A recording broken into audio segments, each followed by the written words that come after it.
अस्सलाम वालेकुम नाज़रीन, गिरदोपेश रज़ी के साथ आज मुझे गुफ्तगू के लिए तो बहुत सारे मौज़ूआत थे।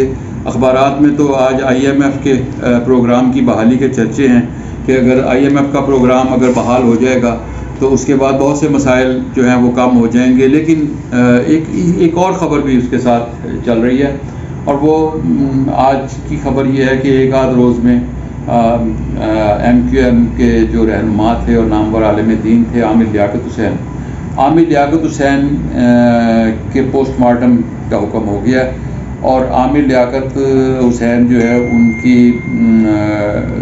पोस्टमार्टम जो है वो एक आध रोज़ में उसके इंतज़ामात किए जा रहे हैं। अब यहाँ आकर फिर आमिर लियाकत के पोस्टमार्टम के साथ दो चार और चीज़ें जुड़ जाती हैं कि जब हम आमिर लियाकत का पोस्टमार्टम हो रहा है, ये सारी चीज़ें होनी तो आगे फिर उस नशिस्त पर ज़िमनी इलेक्शन भी होगा। आप पंजाब असम्बली में तो ज़िमनी इलेक्शन देख रहे हैं, लेकिन आमिर लियाकत वाली नशिस्त पर जो ज़िमनी इलेक्शन होगा वो उसमें क्या सूरत हाल होगी। और ये बातें अगरचे अभी डेट अनाउंस नहीं हुई, लेकिन ये बातें ज़ेर बहस आना शुरू हो गई हैं क्योंकि एक एक सीट जो है वो कौमी असम्बली में बहुत अहमियत की हामिल है। सो आमिर लियाकत की जो सीट है उस पर अब हम बात करेंगे कि आमिर लियाकत जो हैं वो NA 245 कराची से आमिर लियाकत जो हैं वो PTI के टिकट पर कौमी असम्बली के रुकन मुंतखब हुए थे और उनके मुकाबले में आप जानते हैं कि MQM के जो रहनुमा उनके मुकाबले में थे वो MQM पाकिस्तान के फ़ारूक सत्तार साहब थे और फ़ारूक सत्तार साहब को उनको शिकस्त हुई थी इस हल्के से NA 245 से। और इसी हल्के में फ़ारूक सत्तार के अलावा TLP के अलामा मोहम्मद अहमद रज़ा अमजदी वो तहरीक लब्बैक पाकिस्तान के वो भी इनके मुकाबले में थे। दूसरे नंबर पर फ़ारूक सत्तार आए थे, फिर अमजदी साहब थे। और इसमें अब वोटों की शरह को अगर हम देखें तो आमिर लियाकत ने 33.96% वोट हासिल करके कामयाबी हासिल की थी, कामयाबी उन्हें मिली थी। और उनके मुकाबले में फ़ारूक सत्तार साहब जो हैं उनको 21.6% वोट मिले थे और अलामा अहमद रज़ा अमजदी जो हैं उन्हें 12.42% वोट मिले थे उस इलेक्शन में। अब NA 245 जो है NA 245 ये कराची ईस्ट कहलाता है, तो इसमें ये शहरी हल्का है ज़ाहिर है और इसमें पुराना हल्का जो है उसके दो हिस्से भी शामिल है। पुराना हल्का ये NA 252 था और उसमें जमशेद क्वार्टर और फिरोज़ाबाद के कुछ इलाके जो पहले 252 में थे वो अब 245 में शामिल हो चुके हुए हैं। सो ये तो उस हल्के का हुदूद अरबा है। लेकिन नाज़रीन इस नशिस्त पर एक बहुत कांटेदार मुकाबले की तवक्को है और उसकी वजह यह है कि कांटेदार मुकाबला भी होगा और बहुत कम मार्जिन से मुबसरीन कहते हैं कि हार जीत होगी। और इसकी हिस्ट्री अगर देखें इस हल्के की तो इसकी हिस्ट्री ये है कि यहाँ से पहले 2 मरतबा फ़ारूक सत्तार कामयाब हो चुके हैं। तो इसका मतलब ये है कि ये फ़ारूक सत्तार का इस नशिस्त पर ज़्यादा हक, वो कहेंगे कि मेरा हक है इस नशिस्त पर फ़ारूक सत्तार साहब का। और इससे पहले जमात इस्लामी भी इस हल्के से कामयाब हुई थी। सो फ़ारूक सत्तार और जमात इस्लामी के बाद इस हल्के में हमें अगर हम इसकी एथनिक डिवीज़न देखें, बरादरियाँ जैसे हम अपने पंजाब में बरादरियों का जिक्र करते हैं तो कराची में ज़बान बड़ा रोल प्ले करती है। एथनिक डिवीज़न होती है कि इस हल्के में कौन सी ज़बान बोलने वाले ज़्यादा अहमियत रखते हैं। सो इसमें कमो बेश तमाम ज़बानें बोलने वाले जो हैं इसमें हैं।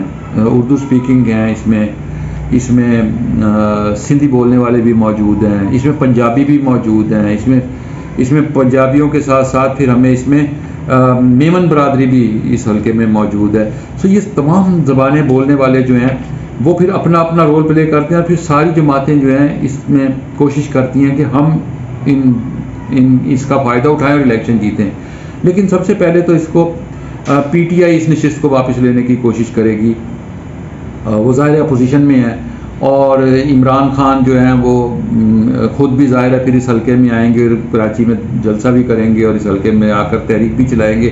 और सिर्फ इमरान खान ही नहीं, असद उमर भी इस हल्के में फिर तहरीक चलाएंगे और बहुत सारे लोग तहरीक चलाएंगे, लेकिन इंतखाबी मुहिम चलाएंगे। लेकिन दूसरी जानिब जो है हमें ये पीपल्स पार्टी भी, ज़ाहिर है पीपल्स पार्टी सिंध में हुकूमत कर रही है और कराची के हल्के में पीपल्स पार्टी की ख्वाहिश होगी कि पीपल्स पार्टी भी यहाँ से अपने उम्मीदवार को लाए और हम हुकूमती जमात नून लीग की हिमायत हासिल करने की ज़ाहिर है पीपल्स पार्टी कोशिश करेगी। और TLP तहरीक लबैक पाकिस्तान ने, आपने गुज़श्ता जो हमने इलेक्शन की बात की, अभी जो 2-4 रोज़ पहले हमने इलेक्शन की बात की थी, इलेक्शन हुए थे, उसमें उसने MQM पाकिस्तान के उम्मीदवार का मुकाबला बहुत धड़ल्ले के साथ किया था और उसमें हमने तोड़ फोड़ भी देखी, फायरिंग भी देखी, मुकाबला भी देखा। वो ज़ाहिर है जब MQM और TLP आमने सामने आएंगे तो इस किस्म की फ़िज़ा भी बनेगी। तो ये फ़िज़ा भी हमें उस हल्के में अगर जब इलेक्शन होगा तो ये फ़िज़ा भी दिखाई देगी। और अपना वो उम्मीदवार होता है MQM पाकिस्तान के रहनुमा जो हैं उनमें खालिद मकबूल सिद्दीकी हैं, आमिर खान हैं, वसीम अख्तर, फैसल सब्ज़वारी हैं और पाकिस्तान सरज़मीन, पाक सरज़मीन पार्टी जो है, पाक सरज़मीन पार्टी के मुस्तफ़ा कमाल और अनीस कायम खानी हैं। अच्छा, अनीस कायम खानी और मुस्तफ़ा कमाल इस बारे में क्या सोच रहे हैं ये कहना तो अभी काबिल वक्त होगा, लेकिन ज़राए का ये कहना है कि ये सब लोग मुहाजिर वोट को मुत्तहिद करने के लिए भी इकट्ठे हो सकें। जैसे हम पहले आपको पिछले व्लॉग में हमने एक में बताया था कि MQM के 4 हिस्से हैं, एक लंदन वाली है, एक हकीकी है, MQM हकीकी है, एक PSP है, एक MQM पाकिस्तान है। सो वो सारी मुहाजिर वोट ज़ाहिर है इसके नतीजे में डिवाइड होता है। सो उसको इकट्ठा करने की भी कोशिश की जा रही है।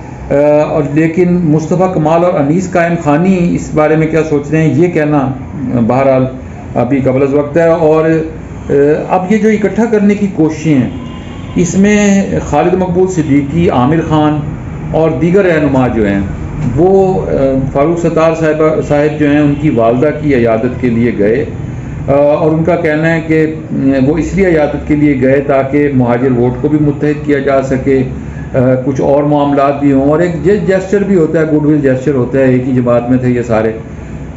लेकिन कुछ लोग कुछ और ख़बर भी दे रहे हैं, वो कह रहे हैं कि फारूक सत्तार जो हैं वो आज़ाद उम्मीदवार की हैसियत से भी ज़िमनी इलेक्शन में मैदान में आ सकते हैं और अगर ऐसा हुआ तो ये MQM पाकिस्तान के लिए एक और सरप्राइज़ होगा। सो ये सारी इस गुफ्तगू की वजह ये है कि इलेक्शन की तारीख से पहले ही बहुत से जोड़ तोड़ जारी हैं और जैसे ही इलेक्शन कमीशन जो है वो शेड्यूल जारी करेगा तो मामलात और तेज़ हो जाएंगे। सो देखना ये है कि ये ऊँट किस करवट बैठेगा। नाज़रीन किराम, इस वीडियो के बारे में आपकी राय का मुझे इंतज़ार रहेगा। गिरदोपेश रज़ी के साथ इस चैनल को आप सब्सक्राइब भी करें और बेल आइकन को भी क्लिक करें। आपके साथ मिलेंगे नई वीडियो के साथ। खुदा हाफ़िज़।